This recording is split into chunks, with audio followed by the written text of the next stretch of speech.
सबसे पहली चीज जो हमें डिस्कस करनी है वो है कोरियोलिस बल, कोरियोलिस बल, कोरियोलिस फोर्स। इसे कोरियोलिस इफेक्ट भी कहते हैं।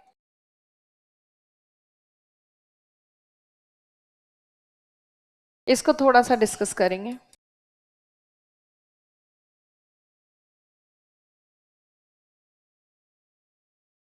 तो कोरियोलिस बल को सबसे पहले डिस्कस करते हैं। ये एक ऐसा बल है जो लग रहा है पृथ्वी के रोटेशन की वजह से, रोटेशन। और अर्थ रोटेशन करती है वेस्ट से ईस्ट की तरफ, पश्चिम से पूर्व की तरफ पृथ्वी घूमती है अपनी धुरी के चारों तरफ, पश्चिम से पूर्व की तरफ। रोटेशन को ही हिंदी में कहा जाता है परिभ्रमण, इसी को घूर्णन भी कहते हैं। तो घूर्णन के कारण लगने वाला ये बल है, और अगर अर्थ रोटेशन छोड़ दे तो शायद कोरियोलिस फोर्स भी लगना बंद हो जाएगा। कोरियोलिस बल इस रीजन से लग रहा है। कोरियोलिस बल जो है ये कुछ इस तरह से लगता है कि उत्तरी गोलार्ध में जो भी पवनें अपने लक्ष्य तक जाने की कोशिश करती हैं, जैसे मान लो यहां से पवनें जाना चाहती है यहां तक, हाई प्रेशर से लो प्रेशर तक विंड्स जाना चाहती है, तो विंड्स अपने लक्ष्य तक नहीं पहुंचती, वो उसके आगे चले जाती हैं या दाईं ओर मुड़ जाती हैं, राइट साइड में टर्न हो जाती हैं। दक्षिणी गोलार्ध में जहां पे भी पवनें जा रही होती है वो उसके लेफ्ट साइड में टर्न करती है। ये जो है यही कोरियोलिस बल है। कोरियोलिस बल वो बल है जो पवनों आदि को अपने लक्ष्य से जाने से उनकी दिशा बदल देता है, थोड़ी सी उनको दाईं ओर मोड़ देता है उत्तरी गोलार्ध में, और बाईं ओर मोड़ देता है दक्षिणी गोलार्ध में। और ये जो दायां बायां का नियम है, राइट और लेफ्ट का लॉ है, इसे कहते हैं फेरल्स law.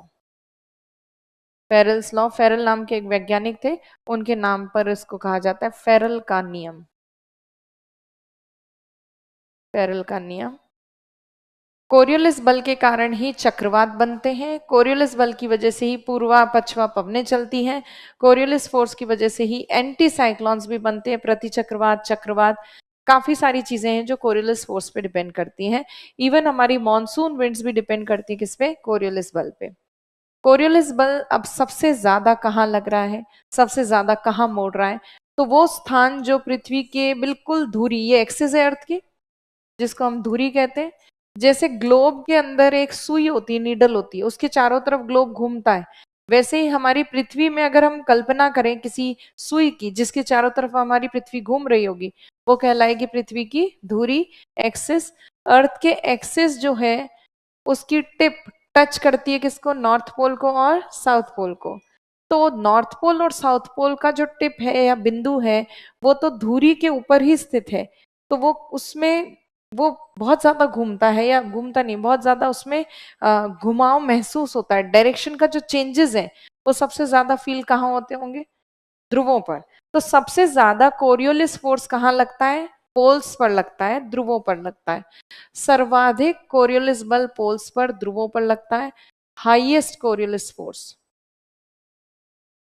Highest CF Coriolis force, दोनों ध्रुवों पर सर्वाधिक कोरियोलिस बल।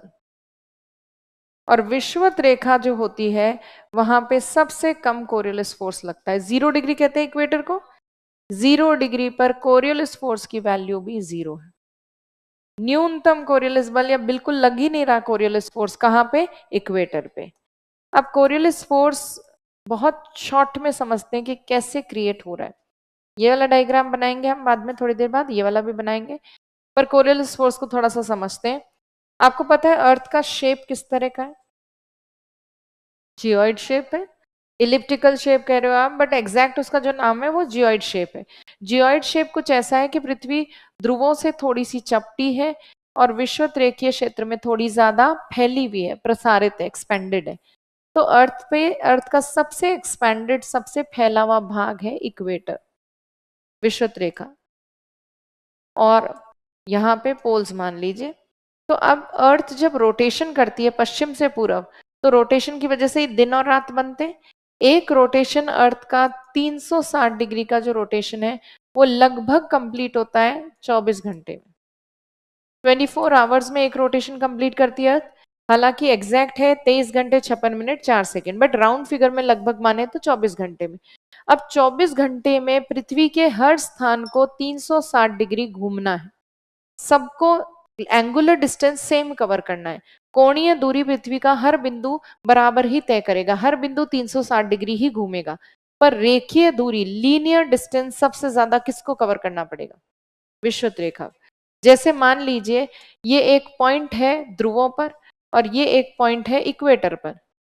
रोटेशन जब करना होगा कंप्लीट 360 डिग्री का घूर्णन पूरा करना है, ध्रुवों पे जो बिंदु है उसको तो कोई डिस्टेंस कवर करने की जरूरत ही नहीं है, वो तो एक्सिस के टिप पे है, वो बिंदु तो केवल ट्विस्ट करेगा अपने ही पॉइंट के ऊपर, अपनी ही पोजीशन पे।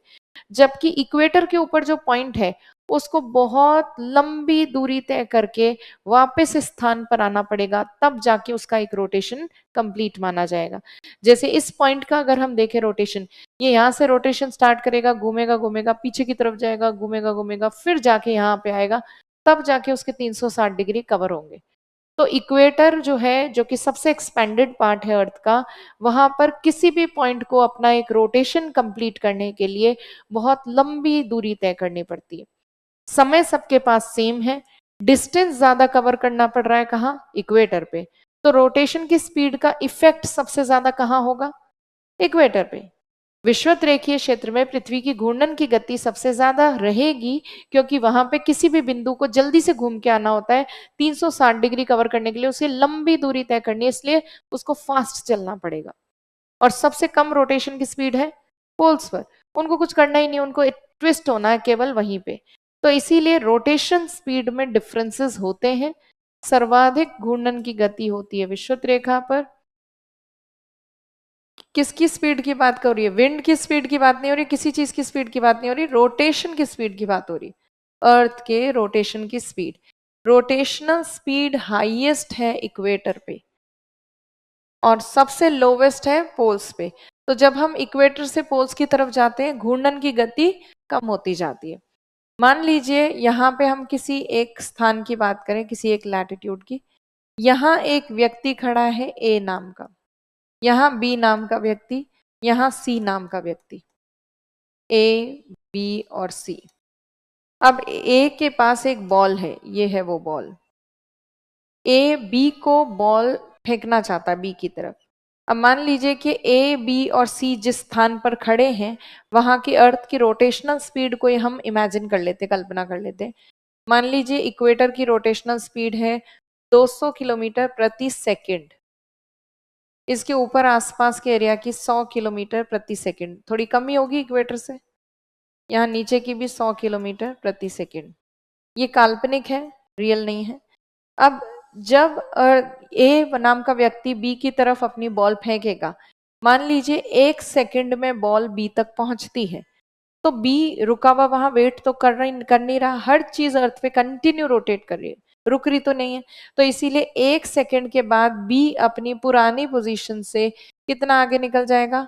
100 किलोमीटर आगे, ये बी अपनी नई पोजीशन पे आ गया।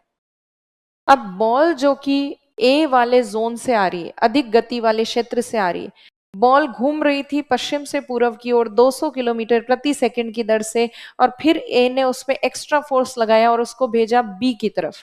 तो बॉल जब जाएगी बी की तरफ तो वो उसी रोटेशनल स्पीड को मेंटेन करते हुए बी की तरफ जाएगी। तो बॉल 1 सेकंड में बी की जोन में जब जाएगी तो बॉल पश्चिम से पूर्व की ओर ज्यादा गति से चल रही है, इसलिए बी तक पहुंचने के बजाय बॉल बी के आगे जाकर गिरेगी। और बॉल के और बी के बीच में गैप कितना आ जाएगा? 100 किलोमीटर का, क्योंकि दोनों की स्पीड में भी डिफरेंस इतना ही है, 100 किलोमीटर का।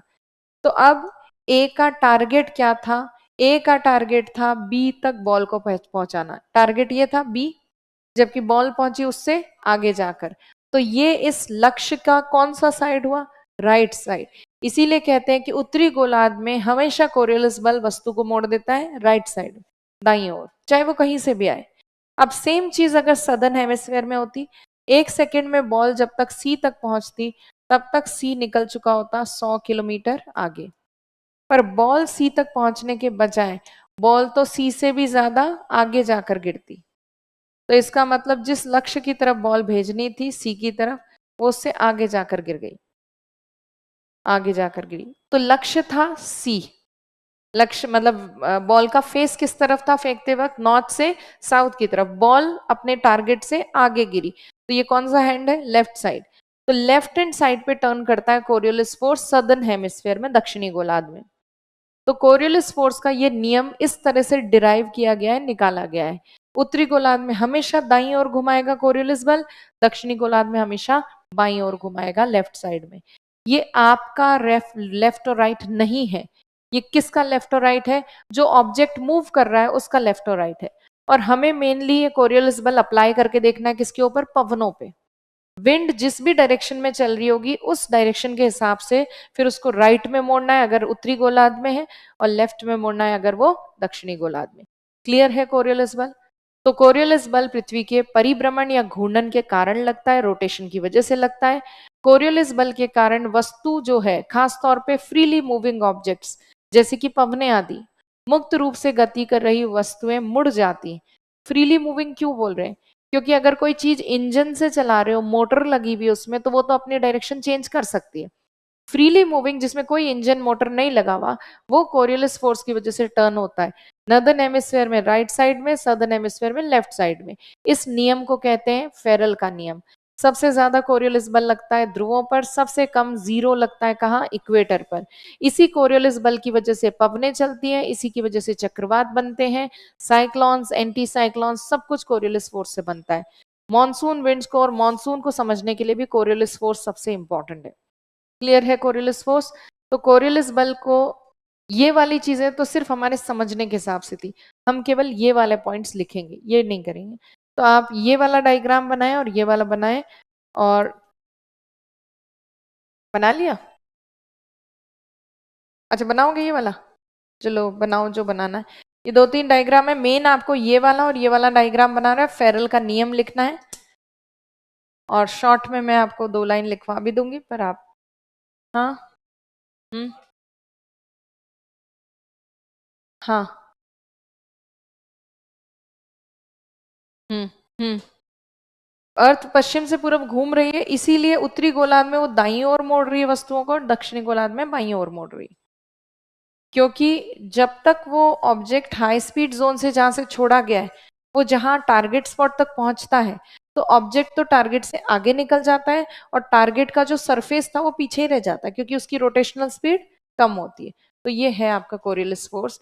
जैसे आपने कभी वो देखा है मैरी गो राउंड नाम का झूला, पार्क में एक गोल प्लेट होती है जिसमें 4 बच्चे बैठते हैं, उसको गोल गोल गोल गोल घुमाया जाता है, और उसमें आमने सामने 2 बच्चे बैठे हैं मान लीजिए, और एक बच्चा बॉल लेके बैठा हो और झूले को घुमाना शुरू किया जाए, और बच्चा अपने सामने वाले बच्चे को बॉल फेंकने की कोशिश करे, वो पूरा टारगेट करके फेंकेगा। सपोज मैं मैरी गो राउंड झूले पे चल रही हूँ और आप भी चल रहे हो, और मैं सामने वाले को बॉल फेंकी, जब तक मैं बॉल फेंकूंगी बॉल हवा में रहेगी, हवा में वो स्ट्रेट पाथ को फॉलो कर रही है, पर जब तक वो बॉल उस स्पॉट पे पहुंचेगी तब तक वो बच्चा आगे निकल चुका होगा, तो वो किसी और बच्चे को मिलेगी, और टारगेट जिसने भेजी थी वो भी आगे निकल चुका है, तो वो तो उसी बच्चे को देख रहा है जिस बच्चे की तरफ उसको बॉल फेंकनी थी, तो वो देख रहा है अरे रे मैंने तो इसको भेजी थी, ये तो इधर चली गई बॉल, ये तो इस टारगेट के राइट साइड में चलेगी, जबकि बेचारी बॉल कुछ नहीं करी, बॉल तो हवा में स्ट्रेट पाथ में चल रही है, उसके नीचे का सरफेस ही खिसक गया।